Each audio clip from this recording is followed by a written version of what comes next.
இருக்காரு. தம்பி நம்மளுக்காண்டி டைவ் அடிக்கிறேன்னு சொல்கிறாரு. அடிக்கணும்.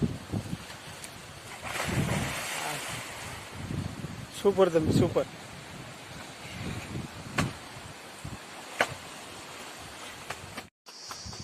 இதுதான் ஆறு. எல்லாம் குளிக்கிறாங்க ஆற்றுல.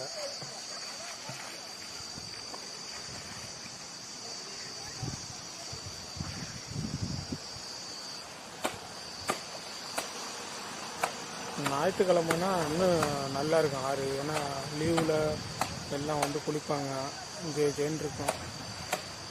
ஸ்கூலுங்கிறதுனால யாரும் வரல. அது அவர் யாரோ ஒருத்தர் கை காட்டுறாரு, நம்ம சேனலுக்கு போஸ்ட் கொடுக்குறாரு. ஓகே நண்பர்களே, வீடியோ பார்த்தீங்களா? பிடிச்சிருந்துங்களா? லைக் பண்ணுங்கள்.